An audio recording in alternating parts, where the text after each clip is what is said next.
డబ్బు, అనారోగ్యం, ఉద్యోగం, వ్యాపారం అప్పులతో బాధపడుతున్నారా? వెంటనే జేకేఆర్ గురువు గారికి కాల్ చేసి ఈ వెబినార్ లో జాయిన్ అవ్వండి. అందరికీ నమస్కారం. నా పేరు మాధురి. మీరు చూస్తున్నది సుమన్ టీవీ నెట్వర్క్. ఈ రోజు మనతో పాటు ఉన్నారు ఆధ్యాత్మికవేత్త, సూర్యోపాసకులు విక్రమాదిత్య గారు. నమస్కారం గురువు గారు. సూర్యోస్మితల్లి. గురుగారు, మనకి దగ్గరలో శ్రీరామనవమి వస్తుంది. రాముడికి సంబంధించి ప్రతి ఒక్కరు కూడా తెలుసుకోవాలని ఆరాటపడుతూ ఉంటారు. ధర్మ మార్గంలో ఎలా నడవాలో నడిపించి చూపించిన ఆయన యుగ పురుషుడు.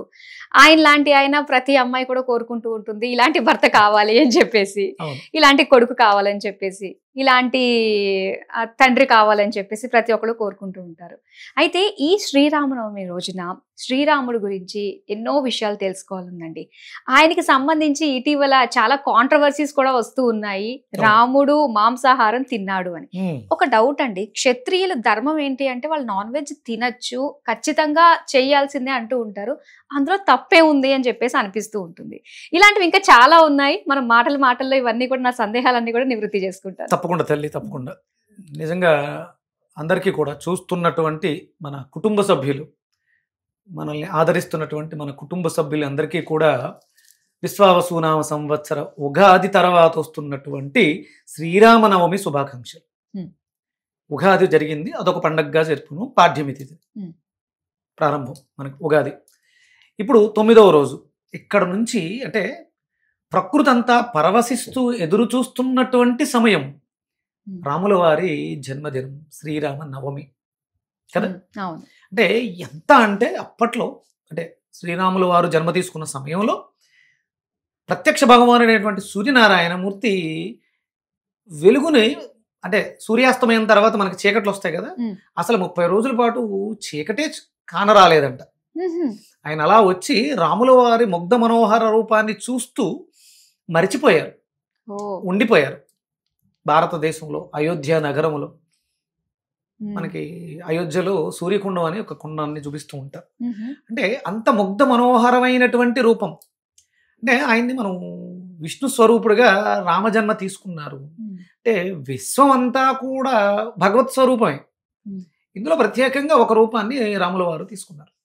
అది కేవలం శ్రీరాముడు అనేది ఒక రూపము కాదు, ఆ నామం ఏదైతే ఉందో ఒక నామము కాదు, అది అద్భుతమైనటువంటి శక్తి క్షేత్రం. శ్రీరాముడు అనేది మనకి వేదం చెప్తుంది.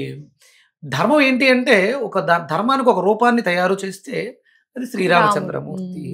రామాన్ విగ్రహ ధర్మోహ. అంటే రాముల వారు అంటే దేనికైనా మనకి కొలమానం ఉంటుంది కదా. నా మాట వేదం, నా మాట శాసనం, లేదు మెడికల్ డిక్షనరీస్, మెడిసిన్స్. దానికి అంటే ఒక మెడిసిన్కి ఏంటి ప్రమాణం అంటే డిక్షనరీ చూపిస్తారు, ఒక మనం రాసినటువంటి. ధర్మానికి నిర్వచనం ఏంటి అంటే శ్రీరామచంద్రమూర్తి. ఇంక ఇందులో మనకి ఎలాంటి సందేహం లేదు. ఆయన అంటే ఆయనలో ఉన్నటువంటి, ఆయన ప్రదర్శించినటువంటి భావోద్వేగాలు, అంటే ఒక తల్లితో ఆయన ఉన్నటువంటి స్థితి, ఒక చిన్నమ్మతో ఉన్నటువంటి స్థితి, తండ్రితో ఉన్నటువంటి, భార్యతో ఉన్నటువంటి, అన్నదమ్ములు, ఎక్కడా కూడా ఈయన శత్రువు అని ఎక్కడా కూడా లేదు కుటుంబ వాతావరణంలో. అందుకనే ప్రతి స్త్రీ రాముడు లాంటి భర్త కావాలి, ప్రతి స్త్రీ రాముడు లాంటి బిడ్డనికి జన్మనివ్వాలి, ప్రతి స్త్రీ రాముడు లాంటి భర్త కావాలి, సహోదరుడు కావాలి కోరుకోవడంలో ఎలాంటి సందేహం లేదు. ఇది మాంసాహారం తిన్నాడు రాముడు, అందులో తప్పేం లేదు అని నానా రకాలుగా మాట్లాడుకుంటూ ఉన్నారండి. అసలు క్షత్రియ ధర్మం అంటేనే ఖచ్చితంగా వాళ్ళు మాంసం భుజిస్తూ ఉంటారు కదా, తప్పేమన్నా ఉందా? అంటే క్షత్రియుడు అంటే అర్థం తెలియాలమ్మా. క్షత్రియుడు అంటే క్షాత్రము కలిగిన వాడు, బాహుల్యమైనటువంటి భుజబలంతో తనని రక్షించుకునేవాడు క్షత్రియుడు. అంటే మనకి 4 ధర్మాలు ఉన్నాయి. ఏంటవి? క్షత్రియ, బ్రాహ్మణ, వైశ్య, శూద్ర. ఇవి 4 ధర్మాలు, కులాలుగా మనం మాట్లాడుకుంటాం. బ్రాహ్మణ కులం అని. క్షత్రియుడు అంటే సమాజాన్ని, తనని తాను రక్షించుకుంటూ తన కుటుంబాన్ని రక్షిస్తూ సమాజాన్ని కూడా రక్షించేవాడు క్షత్రియుడు. ఇక బ్రాహ్మణుడు అంటే ఏంటంటే బ్రహ్మజ్ఞానము తెలిసినవాడు, క్షత్రియుడికి సహాయకారిగా ఉండేవాడు, యుద్ధం చేస్తున్నటువంటి రాజుకి సహాయంగా ఉండేవాడు. అలాగంటే వేదాంగాలు తెలిసినవాడు. క్షత్రియుడిలా తీర్చిదిద్దేవాడు ఎవడు అంటే బ్రాహ్మణుడు. అంటే వేదం తెలియాలి. వేదం తెలిసిన వాడు బ్రాహ్మణుడు, వేదం తెలియ చెప్పేవాడు బ్రాహ్మణుడు, యజ్ఞం చేసేవాడు బ్రాహ్మణుడు, యజ్ఞం చేయించేవాడు బ్రాహ్మణుడు. బ్రాహ్మణుడు అంటే జంజం వేసుకుని పూజలు చేసేవాడు కాదు. అంటే చాలా శక్తి ఉంటుంది దానికి. బ్రాహ్మణత్వం స్వీకరించాలంటే ఇప్పుడు అందరూ కూడా అదొక కులం కింద మాట్లాడుతున్నారు. మిగతా వాళ్ళని శూద్రులు రానివ్వరు, బ్రాహ్మణులే గొప్పవాళ్ళు, అది ఎస్, వాళ్ళు ఎంత గొప్పవాళ్ళు అంటే క్షత్రియుడిని తీర్చిదిద్దే అంతటి గొప్పవాళ్ళు. రాముల వారిని అంత క్షత్రియుడిగా తీర్చిదిద్దింది ఎవరమ్మా? మనకు ఉన్నటువంటి ఋషులే కదా, విశ్వామిత్రుడు, వశిష్ఠుడు, వీళ్లే కదా. అంటే వాళ్ళెవరు? వాళ్ళు బ్రాహ్మణులు, బ్రాహ్మణోత్తములు, వేద విద్యలు తెలిసిన వాళ్ళు, వేదంలో ఉన్నదాన్ని తెలుసుకుని చెప్పేవాడు బ్రాహ్మణుడు. ఇక మరి వైశ్యుడు అంటే ఎవరు? ఆపేక్ష, మనం చేస్తున్న పనికి ప్రతిఫలాన్ని ఆపేక్షించేవాడు వైశ్యుడు, వ్యాపారి. వైశ్యుడు అంటే కాముట్లు అని మనం మాట్లాడుతూ ఉంటాం, అంటే ప్రతిదోడే. ఇక శూద్రులు ఎవరు అంటే భుజబలం ఉన్న యుద్ధం చేయరు, తెలివితేటలు ఉన్న దాన్ని ఎదుటి వాళ్ళకి చెప్పడం కానీ వాళ్ళు అన్వయించుకోవడం కానీ చెయ్యరు. అలాగే లాభాపేక్ష, అంటే నా దగ్గర ఇది ఉంది, దీన్ని నేను ఇవ్వడం ద్వారా దాన్ని పొందుతాను అనేటువంటి ఆపేక్ష లేనివాడు శూద్రుడు. ఇంకా నాకు ఎందుకులే ఇవన్నీ, నేను విశ్రాంతి తీసుకుంటానండి. ఇది ప్రతి మనిషి యొక్క జీవితంలోనూ ప్రతిరోజు జరుగుతుంటుంది. ప్రతిరోజు జరుగుతుంటుంది. నువ్వు లేచావు, ఉద్దట లేవాలనే తపనతో నీతో నువ్వు యుద్ధం చేసి నిద్ర లేచావు, క్షత్రియుడిగా నీ కుటుంబం కోసం పాటుపడుతున్నావు. నువ్వు తెలుసుకున్నటువంటి విజ్ఞానాన్ని యాంకర్ రూపంలో వ్యక్తపరుస్తున్నావు. అంటే యాంకర్ అవ్వాలంటే కొన్ని క్వాలిఫికేషన్స్ కావాలి, దాన్నే కదా నువ్వు ఇక్కడ ఎక్స్ప్రెస్ చేస్తున్నావు. ఇప్పుడు బ్రాహ్మణురాలిగా ఉన్నావు. దీని నెక్స్ట్ ఏంటి? ఈ మంత్ చివర ఈ చేసిన పని అంతటికి లాభాపేక్ష, ధనం కోసమేగా చేసేది, ఆపేక్ష. వైశ్యురాలివిగా ఉన్నావుగా, సాయంత్రం దాకా శ్రమించావు, సాయంత్రం అయిన తర్వాత చేష్టలు ఉడిగి ఇంకొక గంట ఎక్కువ చేస్తావా, లేకపోతే నైట్ అంతా చేస్తా ఉంటావు, నా వల్ల కాదులేండి నేను చేయలేను అని విశ్రమిస్తున్నావుగా, శూద్రత్వం.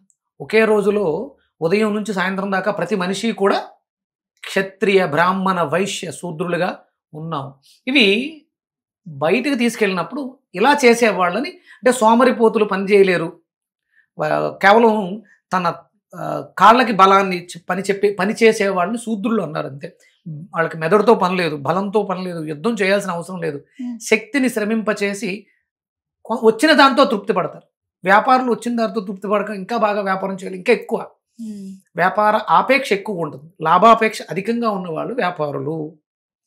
జ్ఞానం వృద్ధి చేసుకోవాలి, వృద్ధి చేయించాలనే వాళ్ళు బ్రాహ్మణులు. నేను బాగుండాలి, నా కుటుంబం బాగుండాలి, నా సమాజం అంతా బాగుండేవాళ్ళు క్షత్రియులు.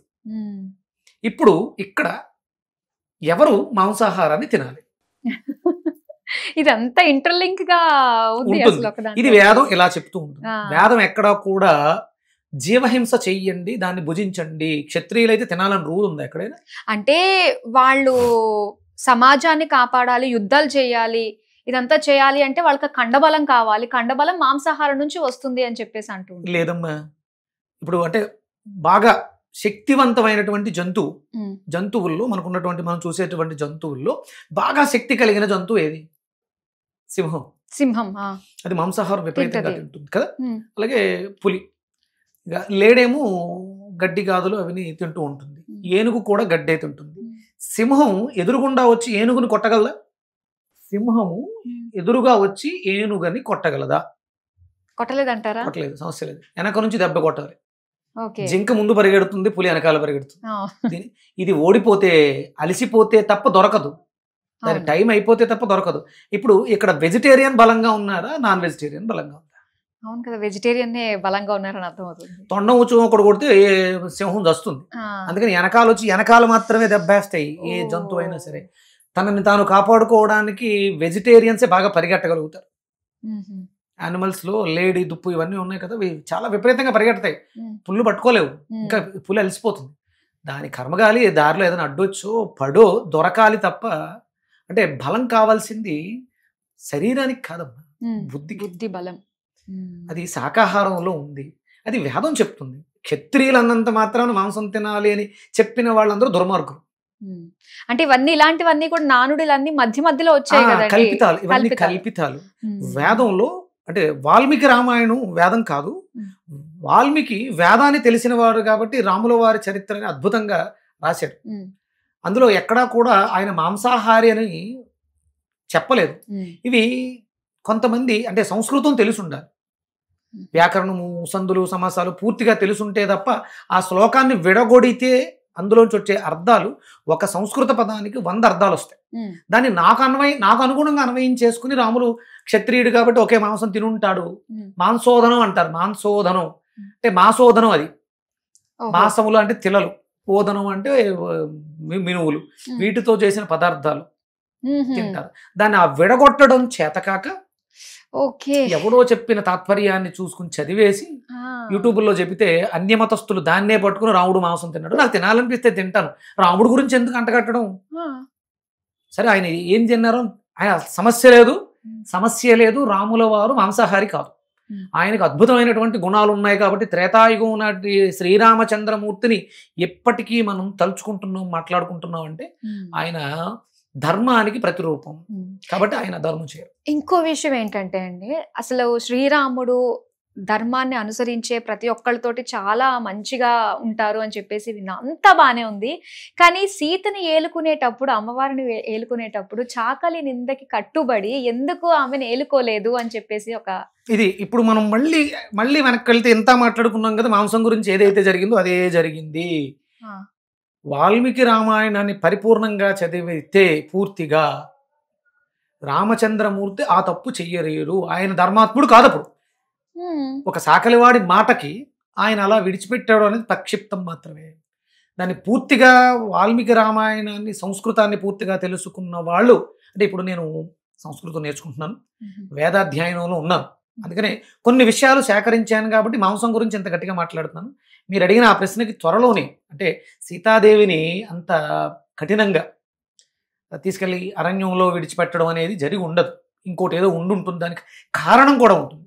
ఆయన కారణం లేకపోతే ఆయన కారణ జన్ముడు కాబట్టి, ఆయన త్రేతాయుగ కారణ జన్ముడు, యుగ పురుషుడు కాబట్టి ఆయన చేసిన ప్రతిదానికి కారణం ఉంటుంది. ఆ కారణం ఆమోదయోగ్యమై ఉంటుంది. అది పండిత పామరులందరికీ అర్థమయ్యే విధంగా ఉంటుంది.